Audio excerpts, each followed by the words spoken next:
Thank you for coming along this morning to see the first public showing anywhere in the world of a high-quality animation series in the Manx language.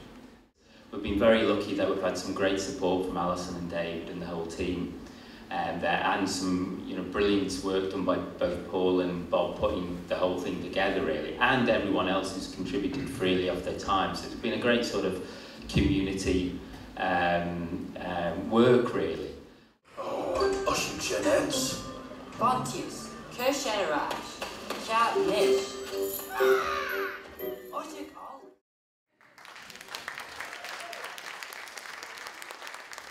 There was a great lunch, I think, that went really well. It was really great, yes, Yeah. and a lot more people turned up Yeah. than booked to come, which is Yeah. a typical feature of the Isle of Man. It was good, though. Indeed, very Manx occasion in that respect. But it's been, well, I have to thank you initially anyway for all the hard work you've done over the years, keeping it going really. It's been, Yes, well, thanks a lot for I that. think most of the drive came from Paul, though, wasn't it? Yeah, yeah. Paul owned it and it needed an owner. Yeah, But for me absolutely. today, it's been great because I've met so many of the voices that appear yeah. because they're invisible otherwise. And, I know. trying to work out which position they were in the plot. And especially, I just love meeting the baddies, like our minister from What a great what a great baddie he makes as well, really. Yeah, but I mean, it's been it's been really well received. It is a fantastic resource. There's no doubt about that, and it's a good sort of community project in many ways, isn't it? I think I think that has well. been. We've done a lot of translations. Friends and Heroes now has over 12 languages in main release.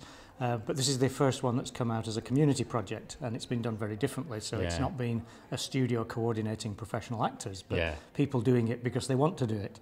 And in a way that's made it richer as a community experience. Brilliant. There you go. Okay, thank you. Am I up? Either way, Well, Cyrraedd fa cwnta Jay Shedden one, yeah. Wel, bij Jane Jindesach een Skype voer. Yeah. Bij Shen Fiva is, we hebben got tatnis, Jay. Yeah, Yindasach. And what about tell us a bit about the process of the actual translations, etc. First of all, it was watching the cartoon through and then reading through the script.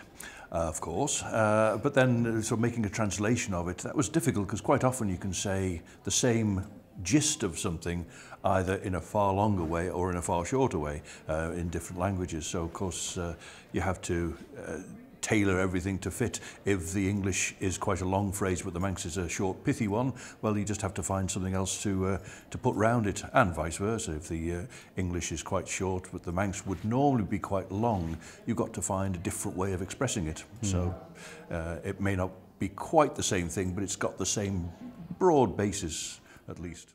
Sort of see this as part of a sort of bigger narrative in a way, not just a religious narrative and the link between from St Patrick to the Bible to the production of this, but also about the narrative of the sort of rejuvenation of interest in the language and the importance of that story. So it's I must thank you for adding a little bit more to that narrative, to that story. Really. The whole point of something that has such cultural roots is that what we're trying to do is pass on to a rising generation an interest in the things that we consider are important. Yeah. Whether that be language, whether it be the Christian faith, they're both important threads of our community and culture that we have to find ways of bridging into a media age